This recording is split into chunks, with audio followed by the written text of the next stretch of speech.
Welcome to Catholic Ed for All, your weekly insight into topics of special education in Catholic schools.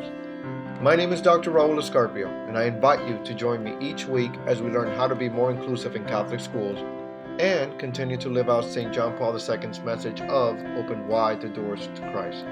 Many thanks go out to RCL Benzinger, who is generously sponsoring this podcast.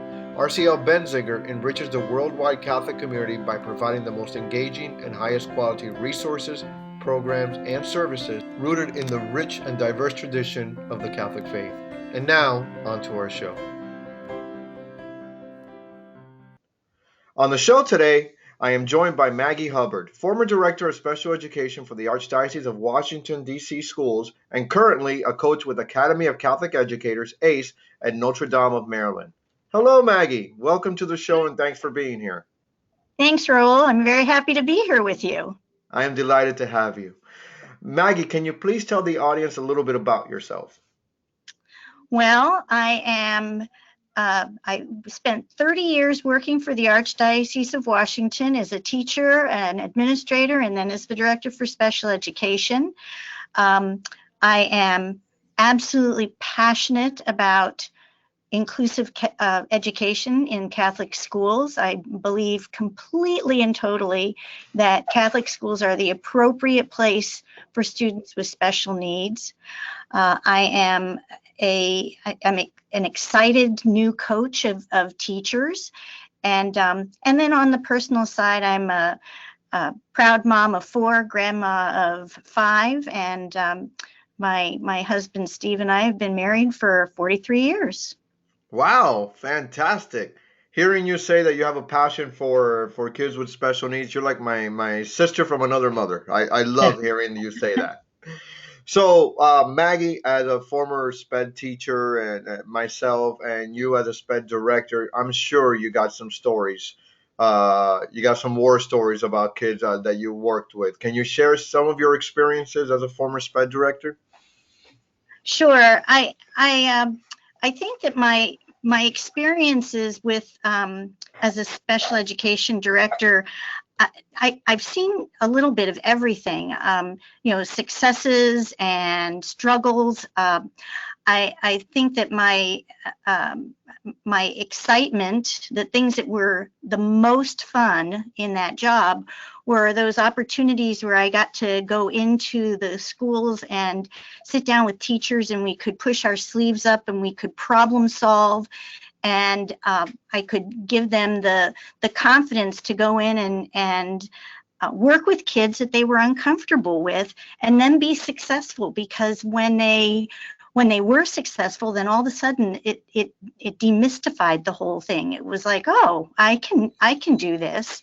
So there were disappointments, times where things didn't work.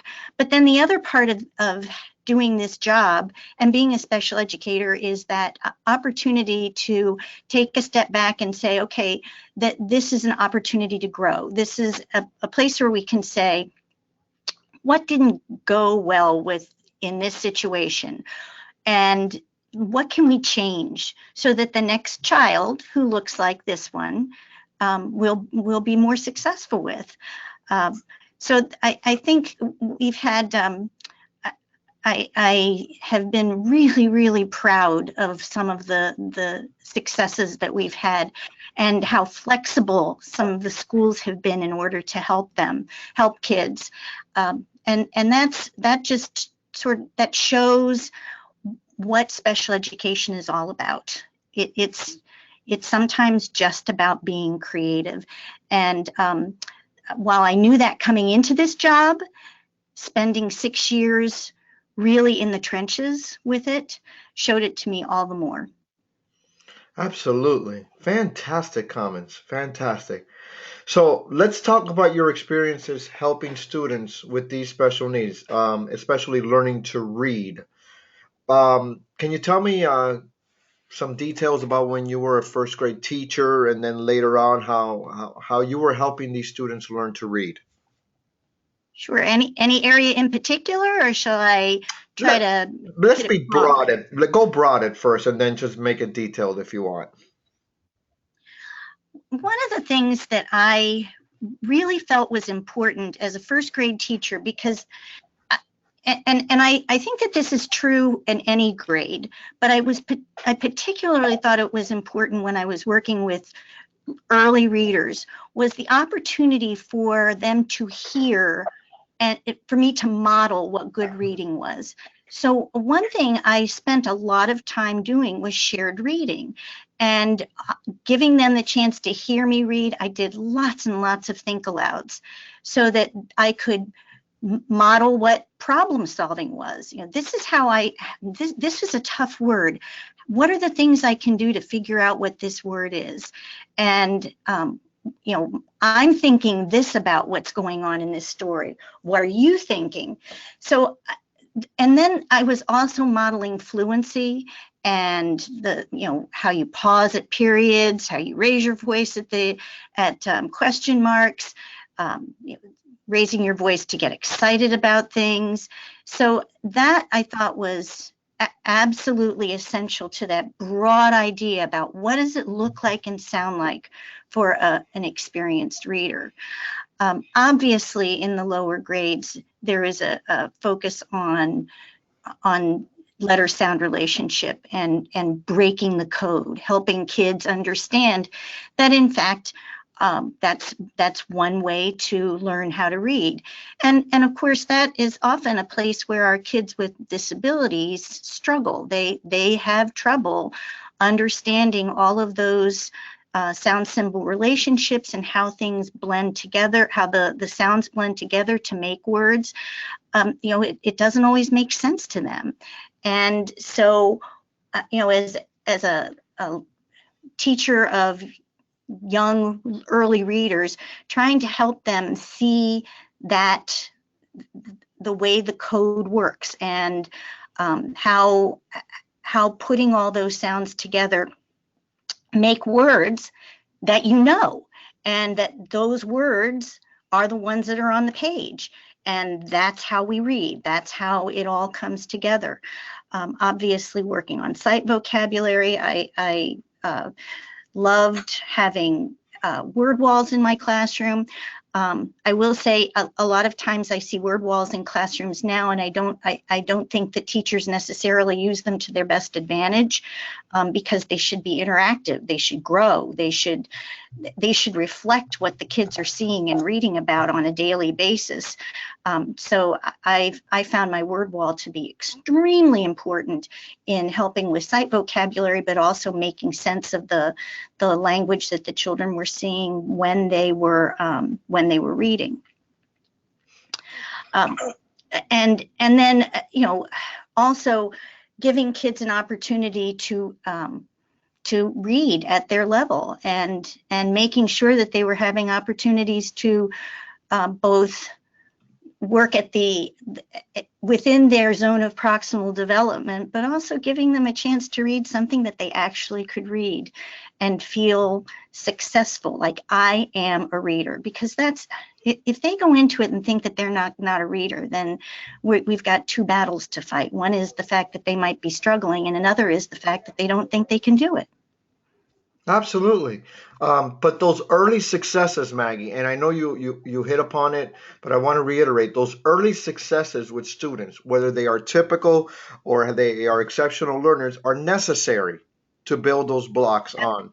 And just the fact that they can track left to right is an early success for a student, correct? Right. Just the fact Exactly. that they can read those sight words, those Deutsch words, or just read the word "the" in a sentence when it's when they'll be seeing it a lot, is a success, and we need to build upon that. I think a lot of times we as teachers get frustrated over what they can't do rather than what they can do immediately. Right, and you build on what they can. You figure out what they can do, and that's what you build on. I used to, if I had trouble finding a book that a child could read, I wrote my own book for them. I would sit down and figure out, okay, what are some words that they know? What are some things that they can decode? I would write a book for them. And then they had something, and they could take that book home, and they could read it over and over again, and they could use it as a model for writing. That was the basis for them being able to grow, and like I said, see themselves as a reader. And to piggyback on that as well, we have a lot of students that are not maybe not be developmentally ready to get all those skills Hmm. where they are. And I want to caution my early childhood teachers and tell you what you already know. Sometimes they may not be at that level yet developmentally for them to be able to grasp the concepts. Is that right? Right. That's absolutely right. And that's why it's important that teachers have to be detectives when it comes to their students and try to figure out what that zone of proximal development is. Where is it that they actually are? So, that assessment piece is vital, so that you can make sure that you're not pushing them beyond what they can do, because then they get discouraged. And again, like I said, if they don't feel like this is something that is possible for them, then you run into those problems of of their self-doubt, and that becomes almost a bigger problem than possibly lack of skill. Look at Maggie throwing Vygotsky out there today. Look at everyone. Hey, Look at, you know what? You gotta love Lev Vygotsky. yes, you do. And speaking of theories, let's talk about some sound strategies because you and I can go back and forth on developmental levels and successes, but we know Catholic school teachers are teachers first and they're very practical teachers. So let's Right. offer some sound strategies for them. And if you want, we can pick one of the big areas that you'd like to talk about. You can do fluency, you can do comprehension, you can do phonemic awareness. Just pick one and let's just go. Let's help them out a little bit with some strategies. Well, let me do a little bit, maybe a little bit of phonemic awareness and a little bit of fluency. I always, obviously, you teach sounds, um, and you teach blending. And so when I was working with blending, I really liked Elkonin boxes, and that's kind of an old, that's been around for a long time. But if your readers haven't been introduced to them, it's something to look into, because then what you do is you take something that's completely auditory and may not make a lot of sense, and you can make it visual and kinesthetic, because you with every sound you push a token into a box, and the kids can see how the sounds blend together. So I had a lot of success with Elkonin boxes, to the point that I even had kids who would create them themselves, and particularly kids that were struggling with that. The other thing I always have liked is rhymes and onsets.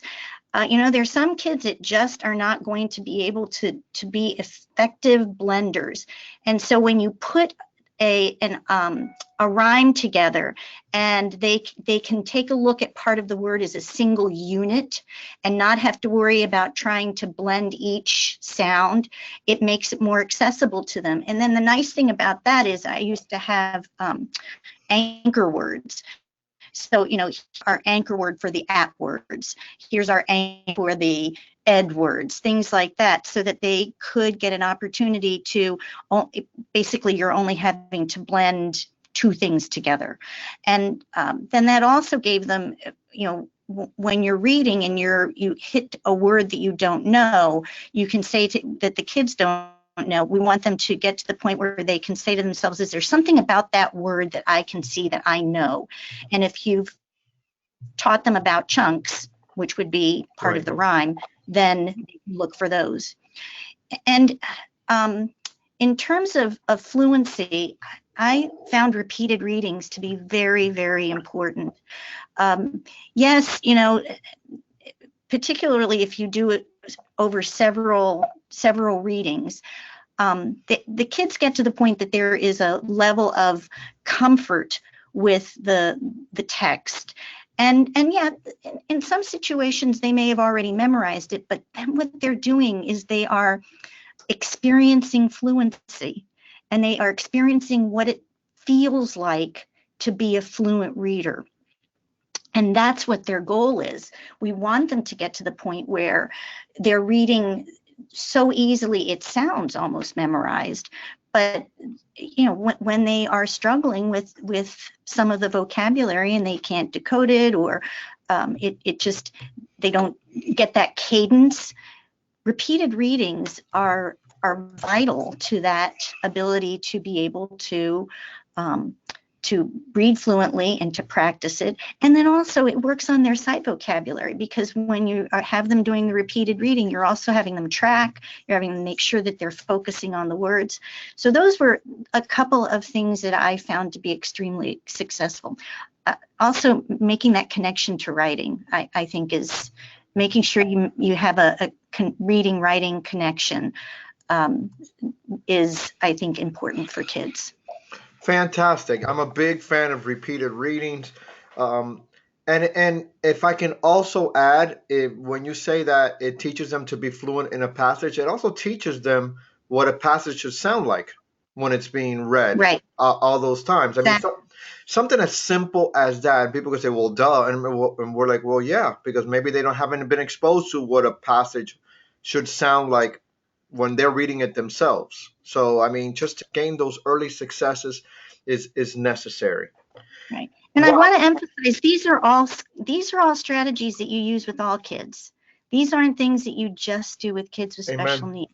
Yes. This is, there's so much about what we do as teachers that are standard operating procedures that are good for all kids that are struggling and kids that aren't struggling.